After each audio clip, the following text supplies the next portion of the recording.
gente vai estar destrinchando o capítulo 11 da primeira parte, que é denominado Patologias do Corpo Espiritual, em 2 aulas. Então, esta primeira parte do capítulo e, na semana que vem, a continuidade deste mesmo capítulo, em que a doutora Marina vai estar abordando, provavelmente vai voltar nos conceitos que a gente vai passar hoje e dar continuidade àquilo que ela já vai abordar especificamente do capítulo. Voltando, eu sempre apresento esse slide em todas as aulas que eu dou, porque quando a gente vai falar de obsessão, a gente está falando de pensamento, estamos falando de criação mental, de ideias. Então, a ideia é um ser organizado por nosso espírito, ao que o pensamento dá forma e ao qual a vontade imprime movimento e direção. E é a respeito dessas construções de ideias, das nossas construções mentais, que a gente vai estar abordando. E as nossas ações são frutos das nossas ideias, através delas geramos a felicidade ou a desventura para nós mesmos. Então, isso é extremamente importante. Se tiver que um conceito sair da nossa memória de todos esses meses desse curso, são esses conceitos a respeito do pensamento, da vontade, da ideia, da sintonia e da necessidade das nossas construções. E hoje a gente vai voltar, não tem isso no capítulo, mas a gente vai fazer uma breve recordação sobre perispírito, já que a gente vai falar das patologias do perispírito ou do corpo espiritual, então a gente vai voltar brevemente em alguns tópicos. Não vai dar para a gente dar aula sobre o perispírito, não é esse o objetivo. Aqueles que não têm conhecimento aprofundado vão precisar buscar outras fontes e outros recursos que possam estar ampliando o seu entendimento. Então, Kardec denomina a perispírito, no livro dos Espíritos, né? Quando ele coloca que é o corpo que reveste o espírito, assim como o perisperma envolve a semente do fruto. E ele dá essa divisão, como do mesmo jeito que no fruto a gente tem a casca, o perisperma, a polpa e a semente, a gente tem o corpo físico, que seria a casca, o perispírito e o espírito propriamente dito. Obviamente isso é apenas uma analogia, né, didática, bastante simplificada, porque é muito longe de ser apenas isso. Mas em virtude deste nome, perisperma, ele dá o nome de perispírito a este corpo, este envoltório sutil do espírito. E é uma condensação em torno de um foco de inteligência ou alma, que é o espírito. Né? E o corpo perispirítico e o corpo carnal têm, pois, origem no mesmo elemento primitivo, ambos são matérias, ainda que em 2 estados diferentes.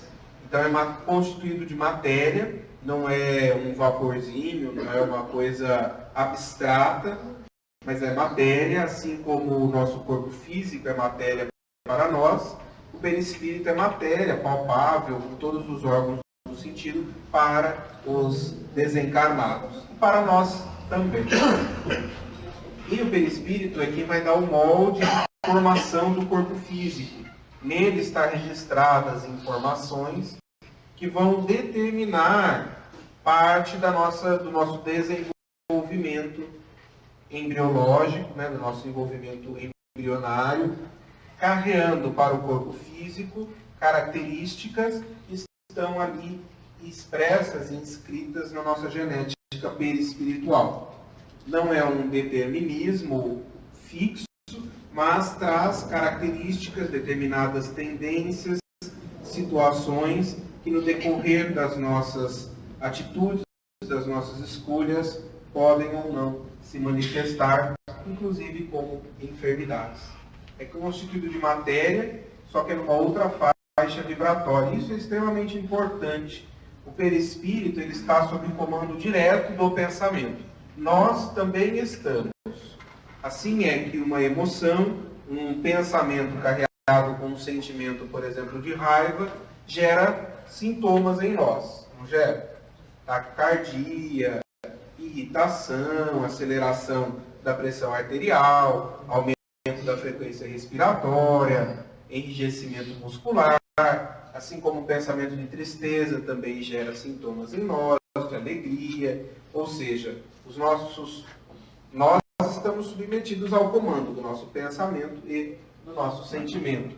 Porém, o perispírito está numa intensidade muitas vezes maior, que talvez a gente não tenha nem condições de quantificar. Ele é extremamente plástico, né? O perispírito, ele modifica-se de acordo com a nossa emissão mental. Tanto é que eles dizem que nos reconhecem no mundo espiritual pelas vibrações que são decorrentes da nossa estrutura energética perispiritual. Resultado do impacto dos nossos pensamentos e sentimentos gera uma vibração e assim, dessas emanações, dessas vibrações, nós somos reconhecidos como se fosse numa fotografia em que nada se esconde. Então aqui a gente põe tá triste, mas põe um sorriso no rosto, muita gente nem percebe as nossas reais vibrações, os nossos reais sentimentos. Isso no mundo espiritual não acontece por essa característica de extrema plasticidade do perispírito, onde colocamos o nosso pensamento no mundo espiritual para lá nos dirigimos. E aqui há a divisão da constituição do ser humano, né, em espírito, a gente pode chamar de envoltórios sutis ou corpos espirituais e o corpo físico.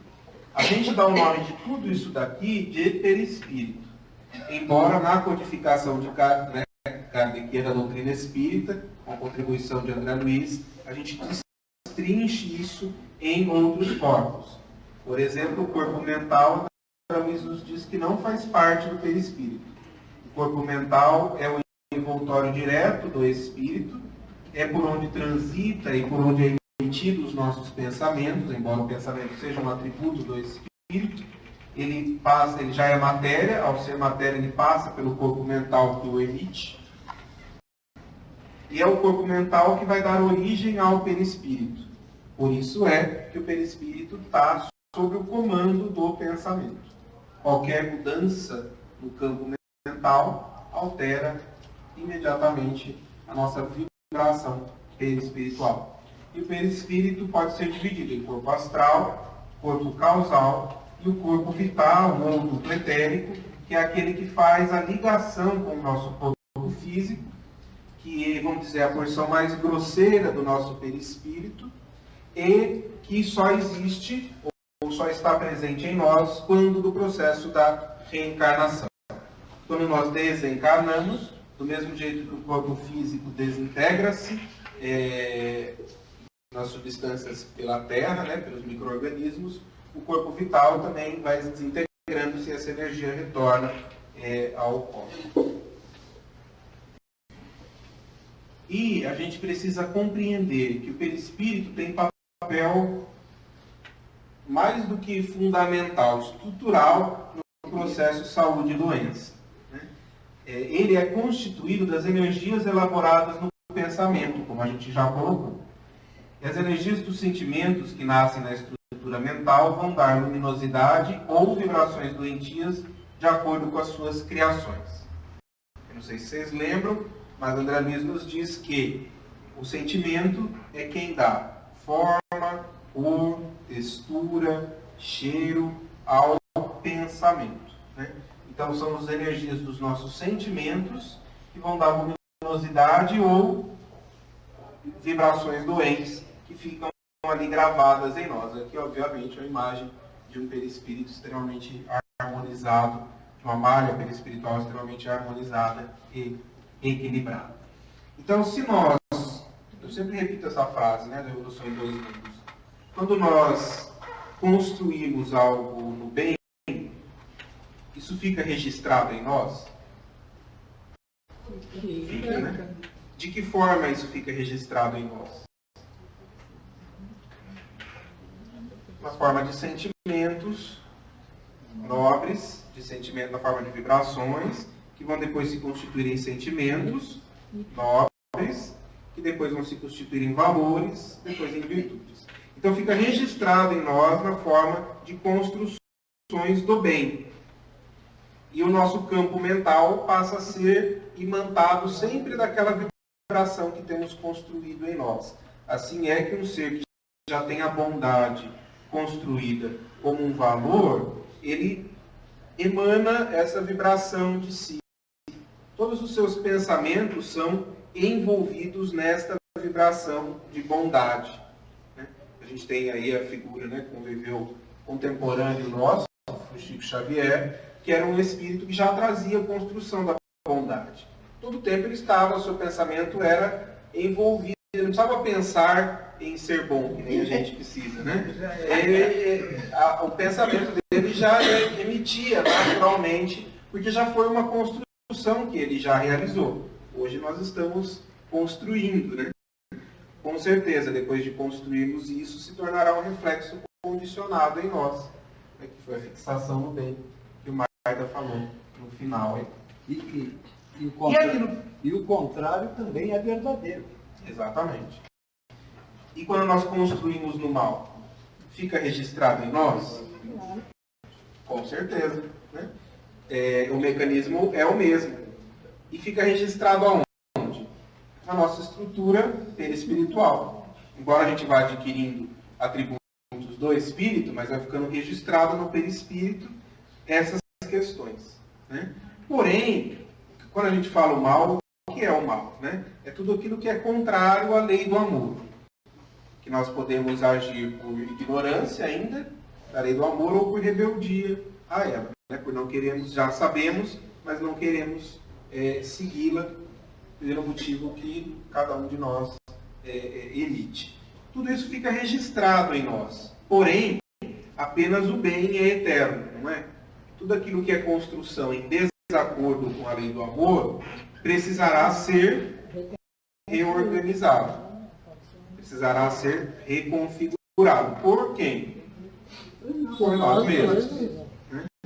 Porque nós construímos e nós mesmos vamos reorganizar e reparar essa situação. E à medida que a gente repara esse tecido doente, a nossa malha perispiritual, a gente vai adquirindo luz. Né?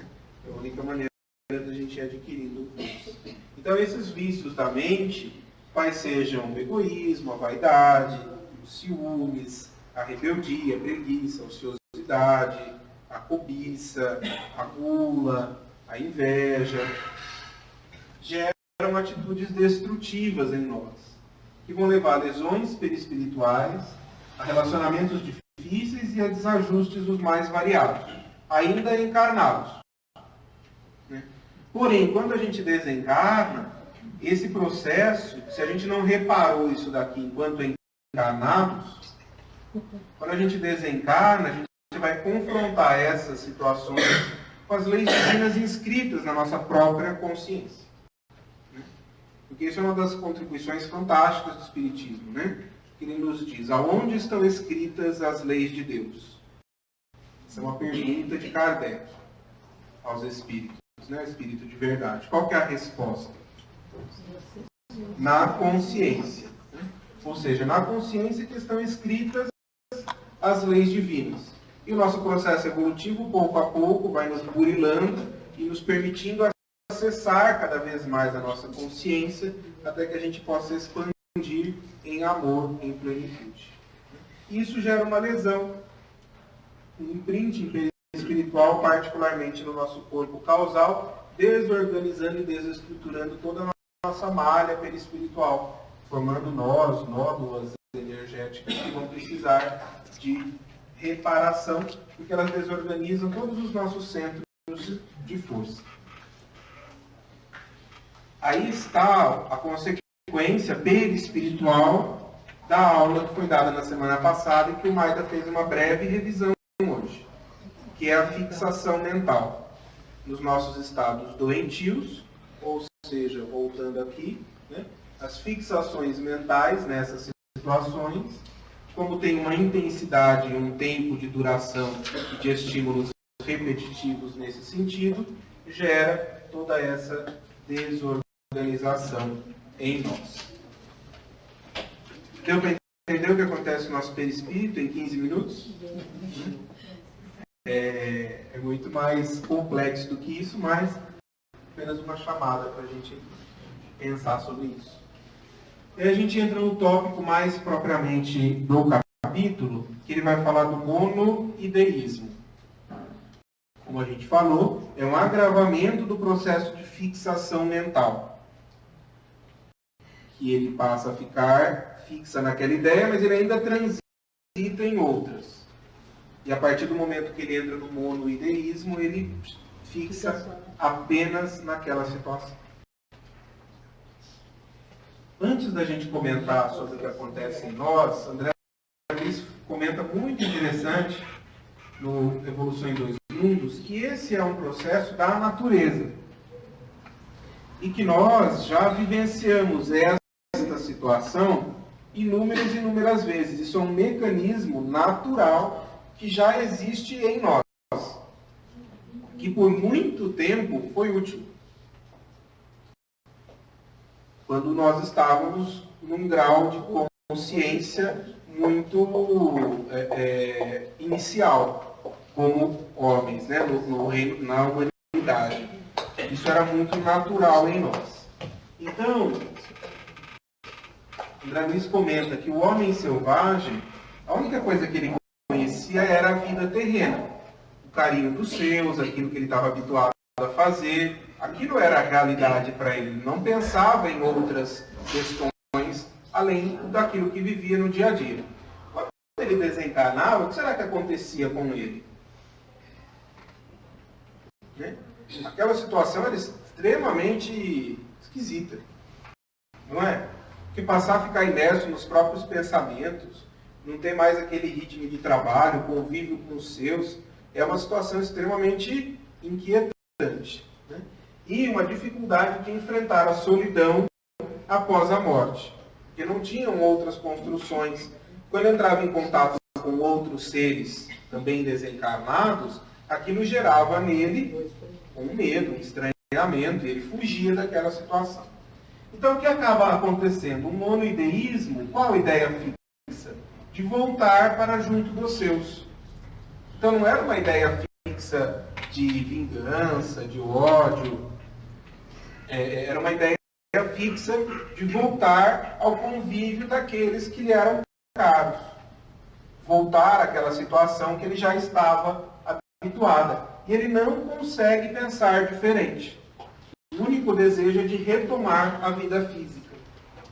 E aí o que acaba acontecendo? Assim como a gente sabe na medicina que as bactérias sofrem um processo, quando elas estão no meio ambiente favorável, elas se multiplicam, né? Se alimentam e se multiplicam, se reproduzem e vão ampliando a sua população. Quando elas estão num ambiente hostil, de pouco alimento, ou não tem alimento nenhum, ou numa situação que ela não consegue sobreviver, se ela permanecer daquele jeito, o que ela faz? Ela perde algumas porções mais exteriores e se encapsula, se torna o que a gente chama de um esporo. E ela fica como se fosse uma bolinha, vocês me desculpem, mas enfim, ela fica ali encapsulada em si mesma, imóvel, parece que não existe vida, mas ela está ali esperando uma condição favorável para poder retomar a sua expressão de vida. Né? Esse é um processo que ocorre na natureza e a gente conhece muito bem isso, dentro da biologia. Acontece a mesma coisa com o espírito. Então, ele se reconhece no ambiente hostil, os órgãos perispirituais não têm função, porque ele não consegue ter uma vida espiritual, então ele encapsula-se dentro de si mesmo, fecha-se, perde os órgãos do corpo espiritual por falta de função e fica colado ali, próximo daqueles que convivem com ele. Até que seja convidado a uma nova oportunidade reencarnatória. Então, até que, juntando lá um zigoto, né, um embrião, um espermatozoide e um óvulo formem um zigoto, e a partir daquele momento acople-se essa estrutura perispiritual e ele se desenvolve naturalmente retornando à vida física. Deu para entender? Então é um processo natural. Quando eu li isso, me ajudou bastante a compreender o que é que acontece nos ovários.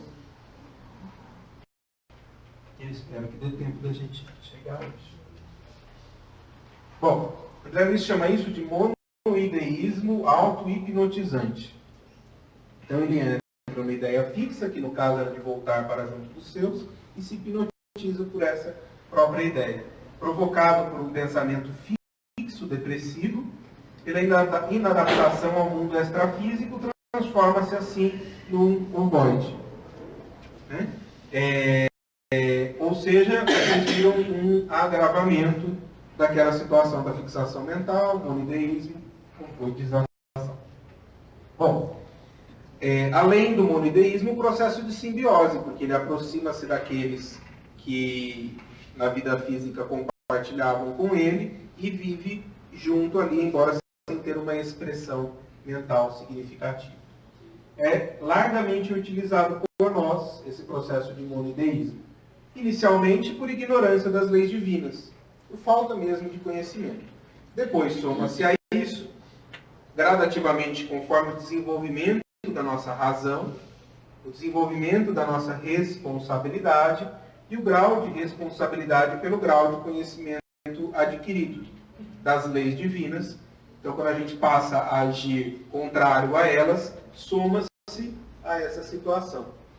Então, soma-se as nossas o pavor do desconhecido, o desejo de voltar à vida física, soma-se ao desrespeito às leis divinas.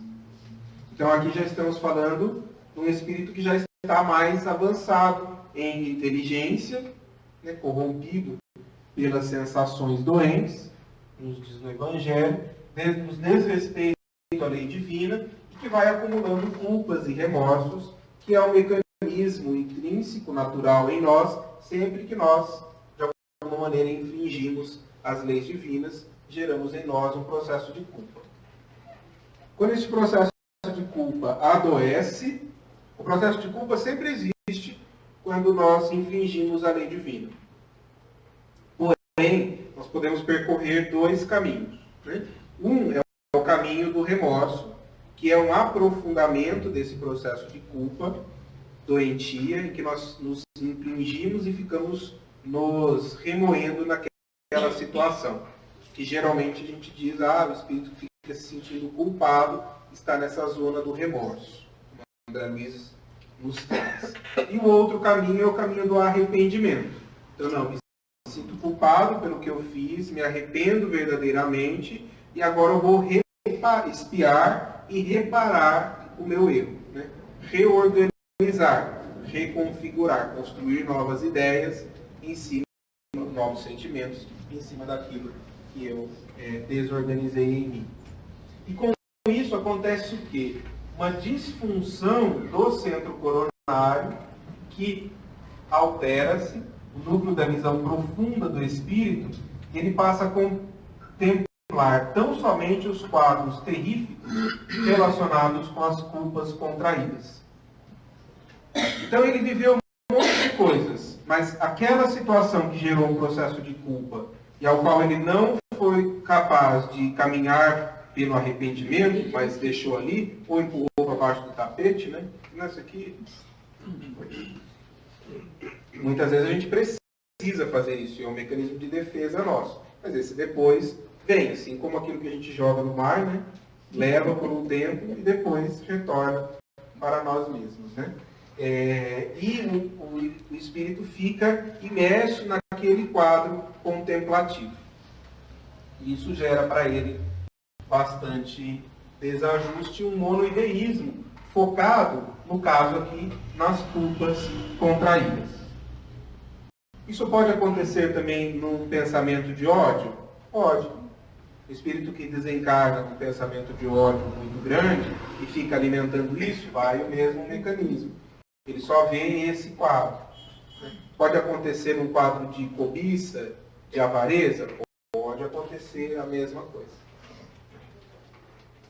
Então, a doutora Maria de Pinção, um caso da coleção de Luiz, para exemplificar isso que a gente acabou de dizer, que é chamado de Leonardo Pires. Ele já estava desencarnado há 20 anos e continuava vivendo na casa da neta, de nome Antonina. E André Luiz observava que a mente dele ele não estava ovoide, tá? Ele estava no processo de monoideísmo. Então já passou da fixação mental, já estava no monoideísmo. Ou seja, só conseguia pensar no quadro que a gente vai colocar. Fixada nas recordações que o observam. O que aconteceu com ele? Ele era jovem, estava na Guerra do Paraguai, se não me engano é isso, né? No caso, lutando na Guerra do Paraguai, e estavam lá em campanha, e eles se envolvem com uma mulher, enfim, que seguiam os exércitos.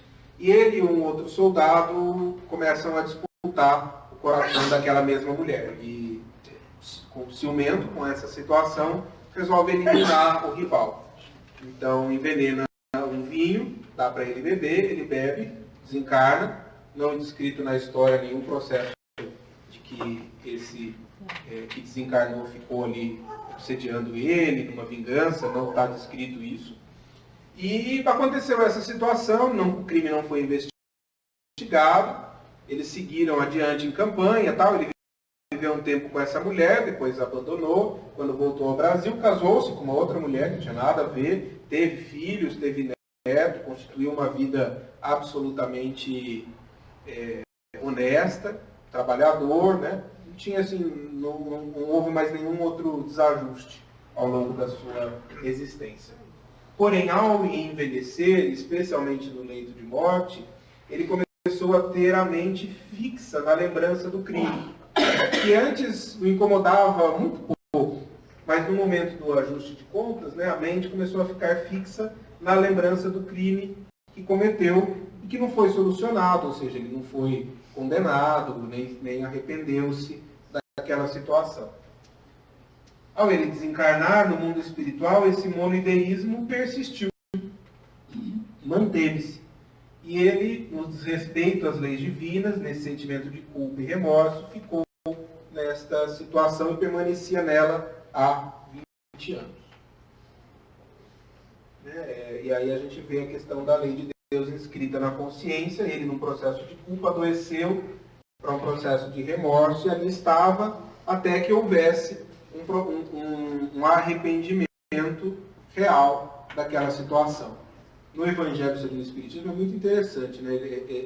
A respeito da prece pelos sofredores e tal, ele diz que um raio de arrependimento, um segundo fugaz de arrependimento já serve para... não é que vai resolver o problema, mas já serve para abrir as portas para o amparo espiritual e aí a pessoa poder iniciar o processo de expiação e de reparação daquela situação. Né?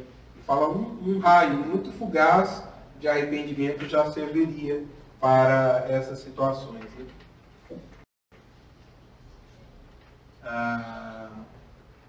Deixa eu ver se vai dar tempo.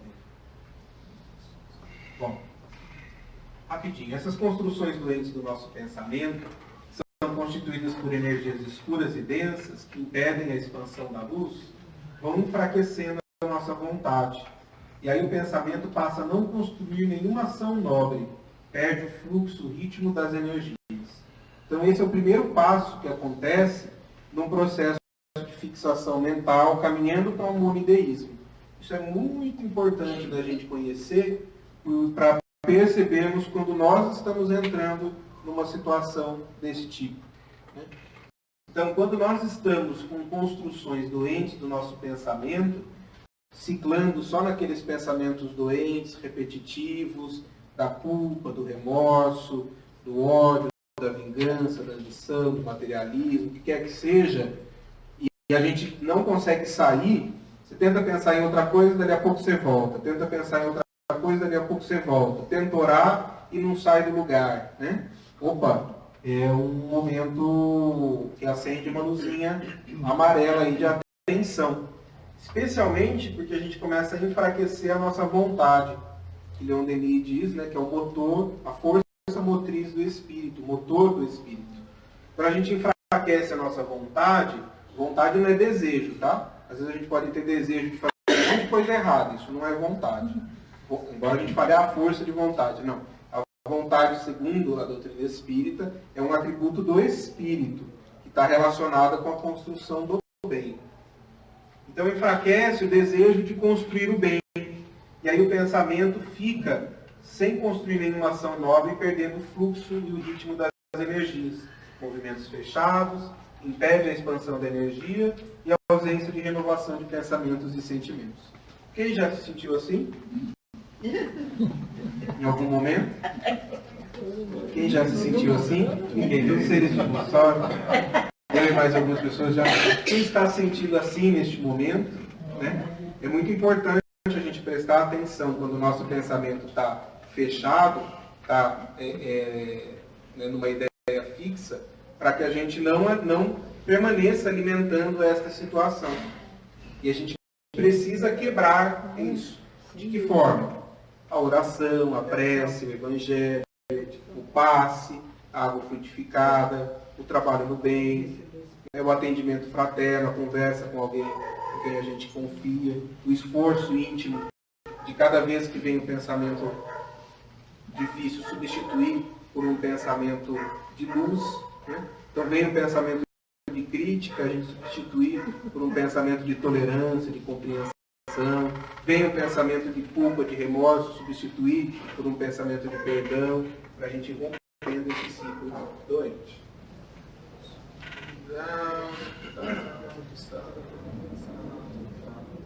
Bom, parasitas ovoides. Os ovoides é um agravamento do monideísmo. Né? Então, todo o mecanismo que o Mário comentou na aula passada, revisou hoje, a gente comentou, falou da fixação do monideísmo, agravou, entra num quadro de ovoidização. E agravou, assim, ou algo muito grave, ou muitos anos, décadas, né? Nessa mesmo pensamento. Perde a forma humana, né? Perde a forma humana, exatamente. Então, o que acontece nos ovoides? Assim como as bactérias, que perdem a parte mais periférica, os ovoides, por não estarem utilizando dos órgãos perispirituais, porque a ideia está fixa naquela única situação, deixa de circular energia, o organismo vai se encapsulando em si mesmo e perde a forma perispiritual humana. E ele se transforma num ovoide que tem um tamanho um pouco maior do que um crânio humano, mais ou menos na mesma formologia ovoide, por isso o nome, né, ovoide. Não se locomovem, a maneira de se locomover. Exatamente. Então, eles podem ou ter movimento próprio, como se fosse um movimento ameboide, de ameba, vai ali, bem, sim, ou está inerte, está parado. E é de uma matéria semelhante à gelatina, fluida e amorfa. E para existir, para sustentar a sua vitalidade, ele precisa estar ligado ao halo vital de outras criaturas. Então vincula-se ao halo vital de cada um de nós. Habitualmente, isso acontece com desencarnados, ignorantes e maus, transviados e criminosos. Né?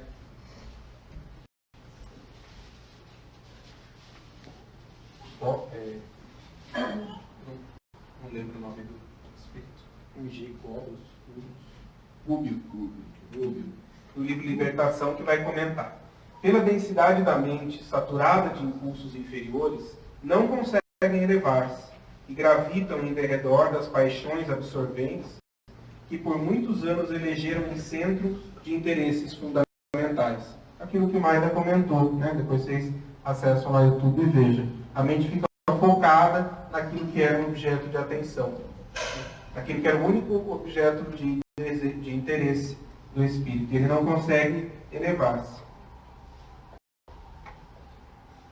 Especialmente, a Evolução em 2 Mundos, André Luiz vai comentar, daqueles que buscam fazer justiça com as próprias mãos ou apegados a vícios aviltantes. Então, habitualmente, ou nos processos de vingança, muito extremadas, ou apegados a vícios os mais diversos, graves.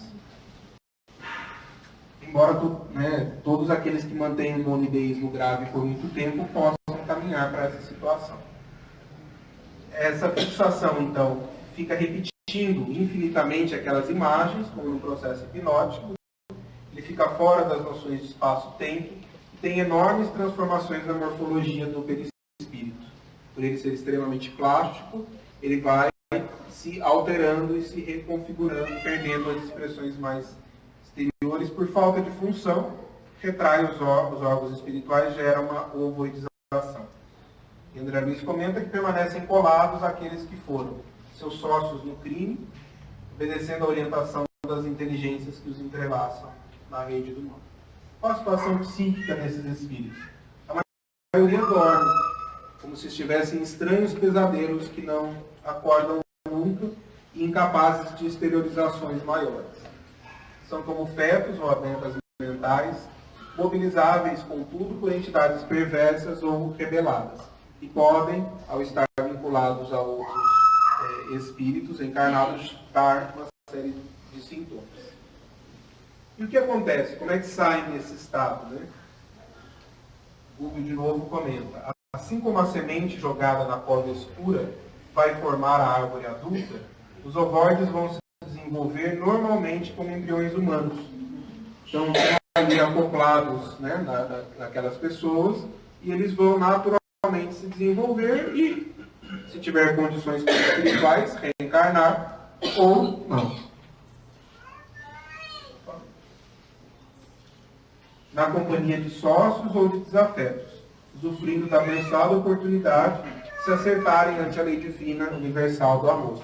Então, esse é mais um mecanismo da lei universal do amor, que se a gente olhar escanteio, a gente não percebe toda a amplitude, a complexidade, a intensidade do amor nessa situação, mas é a grande oportunidade desses espíritos se afinizarem com aqueles que estão envolvidos nesta situação.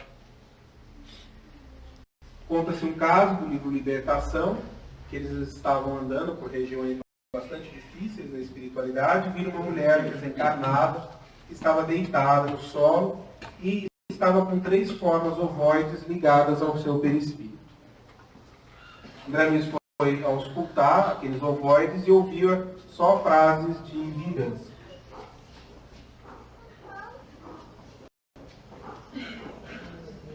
Que era a ideia fixa, desses espíritos ovoides, a ideia de vingança.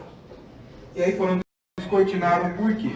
Aquela senhora, de encarnação anterior, foi uma senhora de engenho, e, se eu não me engano, o marido, antes de casar-se com ela, teve um relacionamento como escravo e teve 2 filhos.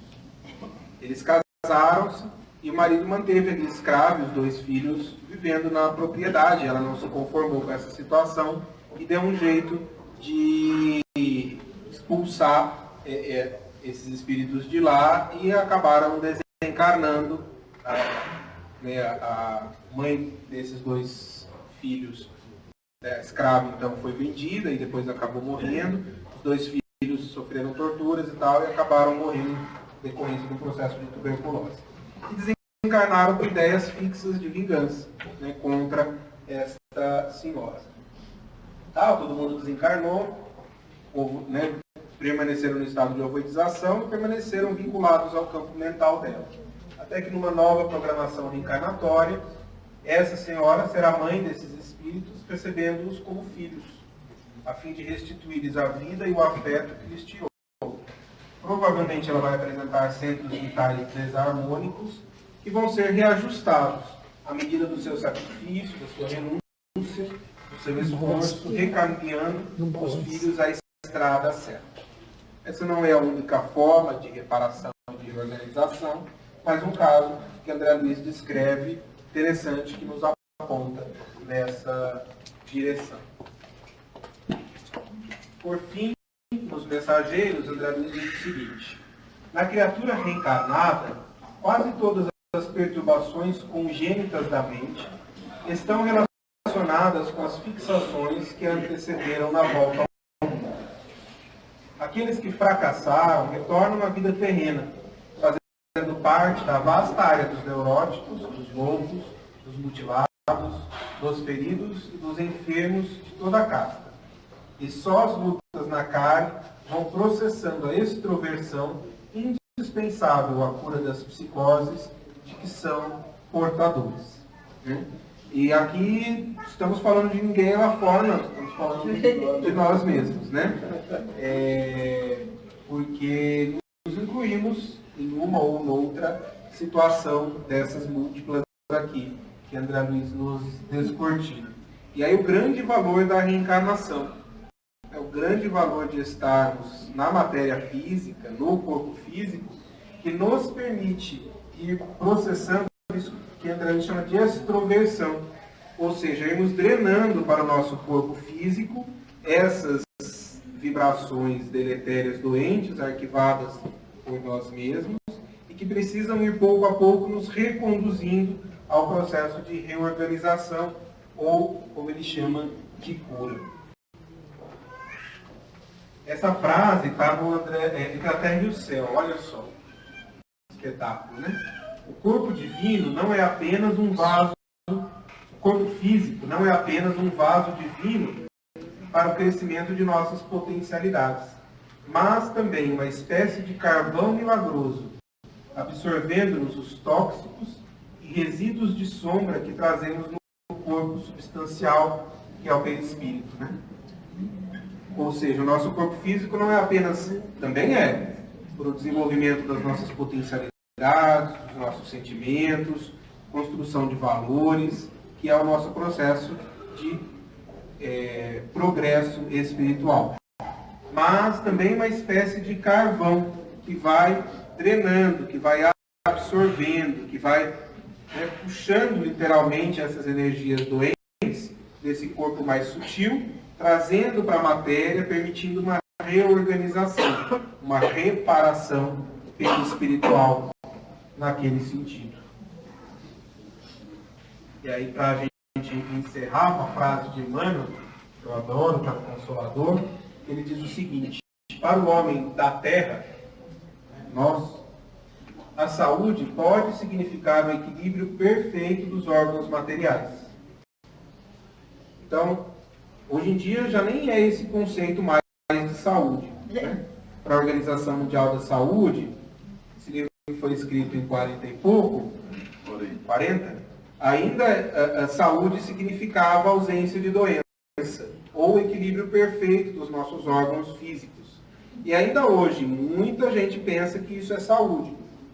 Inclusive, muita gente na área de saúde. Muitos médicos, enfermeiros, outros profissionais da área de saúde acham que estar saudável é não manifestar nenhuma doença.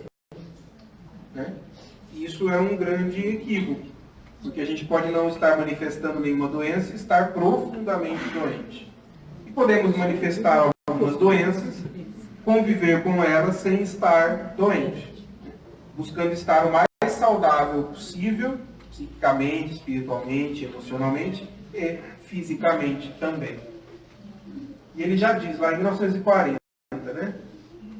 Todavia, a saúde é a perfeita harmonia da alma.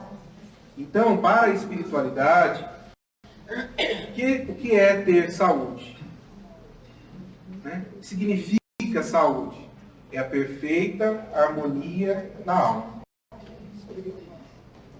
Né? Diz respeito, saúde para eles, é o conceito da doutrina espírita, que deve ser para nós também, é a perfeita harmonia da alma, para a obtenção da qual, muitas vezes, a necessidade da contribuição preciosa das moléstias e deficiências transitórias da Terra. Então, muitas vezes, manifestamos enfermidades congênitas ou enfermidades que adquirimos ao longo da nossa existência, que vão nos auxiliar ao processo de reorganização, de reequilíbrio, de cura. Né? Tanto é que num dos casos que nós apresentamos algumas semanas atrás, não sei se vocês vão lembrar, que era um menino com extremas, né, que era cego, surdo, mudo, paralisia, ausência dos mãos, ou seja, não tinha vida psíquica praticamente nenhuma. E a espiritualidade nos mostra que qual era o melhor tratamento para aquele espírito. A estação de cura para aquele espírito era a reencarnação. A própria reencarnação era o melhor tratamento para ele, naquela situação. Queria auxiliá-lo a recompor o seu perispírito e a recompor o seu quadro mental, especialmente no convívio com uma mãe extremamente amorosa, afetiva, né, que ia ali imantando de vibrações luminosas, imantando-o de luz, trazendo para ele novas configurações no campo mental e no campo emocional. Então, quando a gente vai pensar nas nossas patologias do corpo espiritual, que são inúmeras, né, e a gente colocou essas duas, a doutora Marlene vai trazer mais duas na semana que vem, relacionadas com o processo obsessivo, mas entram dentro desse mesmo foco. Né? E de que aproveitemos que estamos aqui encarnados para não nos fixarmos em ideias fixas, né, mãe? Porque assim, é muito mais fácil a gente sair de um estado de fixação mental estando encarnados do que desencarnados. Tanto é que o tratamento para o monoteísmo e para a ovoidização é a reencarnação. Não tem outro tratamento no mundo espiritual. É a reencarnação. Porque para a gente sair de um processo de ovoidização, a gente precisa reencarnar. Porque estando na carne, a gente drena as enfermidades perispirituais e permite-se estar em outras construções mentais. Então, que a gente possa aproveitar para observar muito bem quais as nossas fixações no campo dos nossos sentimentos doentes e poder reorganizá-las. Né? E a gente tem todas as condições e todas as ferramentas para isso, especialmente tendo contato com a doutrina espírita ou sendo um trabalhador de casa espírita, estando aqui, né, no tratamento ou trabalhando, todas as ferramentas disponíveis para a gente efetivamente caminhar no nosso processo de equilíbrio de cura. Então, anotem as perguntas que vocês tenham a respeito desse tema. Ele é bastante complexo e não vai ser para o Maia, vai ficar para a doutora Marlene, e na semana que vem dá continuidade a esse